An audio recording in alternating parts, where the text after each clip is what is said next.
Why the Roman Empire fell. The death of history's greatest superpower. For over 1,000 years, Rome dominated the known world. At its peak, the Roman Empire stretched from the rain-soaked hills of Britain to the sun-baked deserts of Mesopotamia, encompassing 3 continents and 70 million people. Its legions were unstoppable, its engineering was unmatched, its culture shaped civilization itself.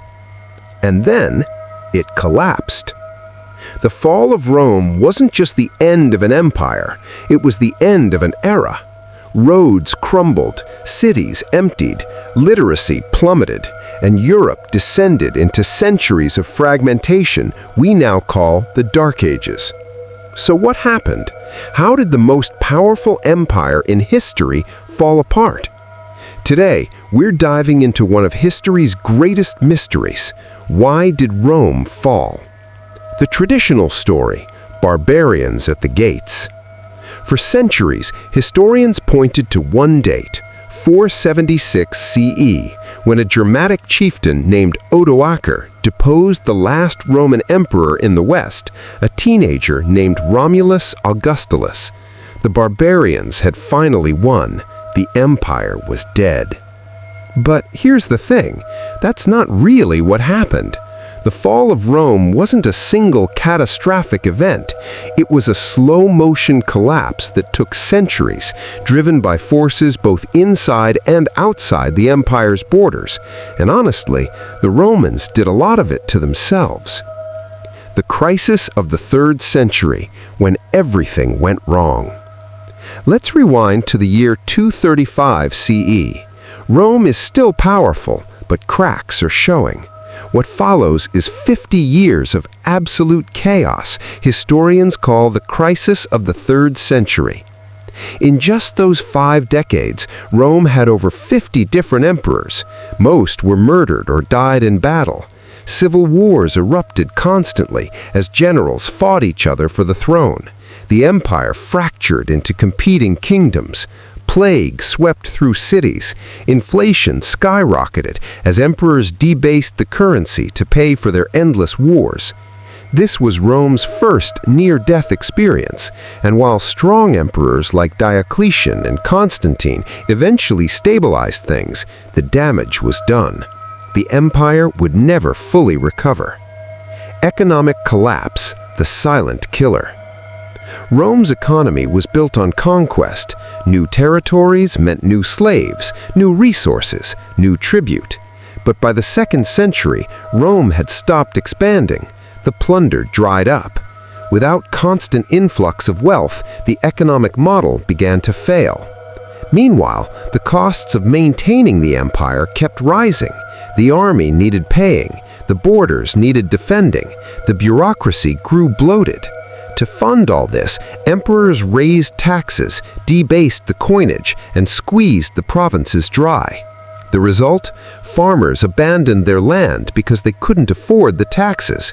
Trade networks collapsed, cities shrank, the middle class disappeared. By the 4th century, the Western Roman economy was a shadow of its former self. The military problem, defending the indefensible.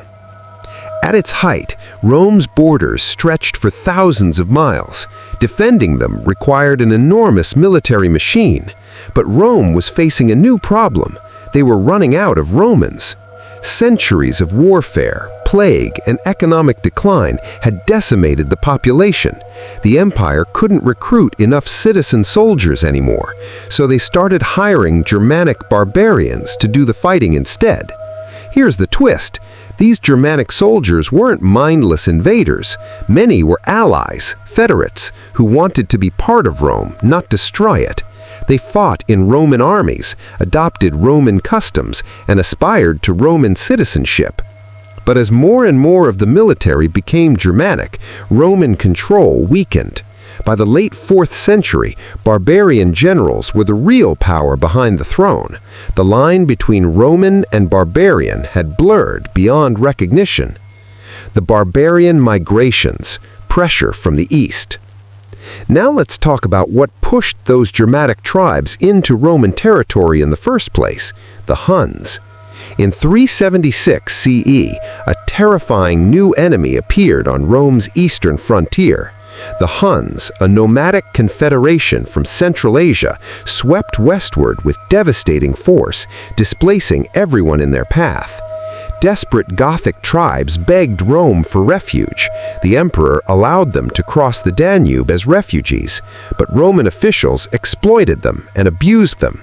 The Goths revolted, and in 387 CE, they defeated and killed the Eastern Emperor at the Battle of Adrianople. This was a turning point. Rome was no longer invincible. The barbarian migrations became an unstoppable flood. Vandals, Visigoths, Burgundians, Franks, all pushed westward, not to destroy Rome, but to find safety and opportunity within it. Political dysfunction, the empire eating itself. While external pressures mounted, Rome was rotting from within. The government became paralyzed by corruption, incompetence, and civil war. Power-hungry generals spent more time fighting each other than defending the borders. The empire had also split administratively. After Diocletian, Rome was divided into eastern and western halves, each with its own emperor. The wealthier, more stable East increasingly abandoned the West to its fate. By the 4th century, the Western Roman government barely controlled Italy, let alone its former territories. Real power lay with barbarian generals and regional strongmen. Christianity and cultural change. One factor historians debate is the role of Christianity. Rome had transformed from pagan warrior society to a Christian one. Some ancient writers blamed Christianity for weakening Roman martial virtue. The resources that once built aqueducts now built churches. But this is probably overstated. The Eastern Roman Empire survived for another 1,000 years. Christianity didn't kill Rome. It just marked a cultural transformation happening as Rome declined. The final collapse. By the mid-4th century, the Western Roman Empire was a hollow shell. In 410, Visigoths sacked Rome itself, unthinkable for centuries. In 455, Vandals did it again. When Odoacer deposed Romulus Augustulus in 476, he didn't proclaim himself emperor. He just sent the imperial regalia to Constantinople and ruled Italy as a king.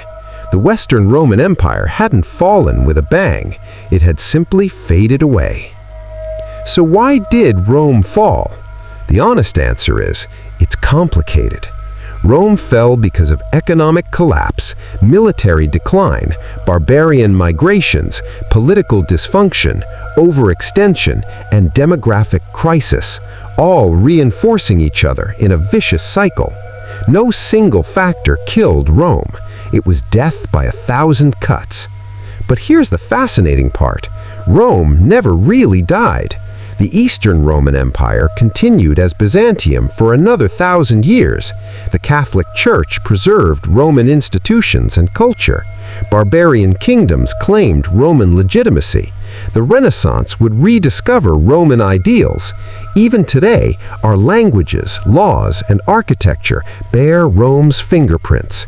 Rome didn't end in 476, it transformed. And in that sense, the Roman Empire never truly fell at all. It just evolved into something new. What do you think caused Rome's fall? Let me know in the comments below. And if you enjoyed this deep dive into history, don't forget to like and subscribe for more content like this. Thanks for watching, and I'll see you in the next one.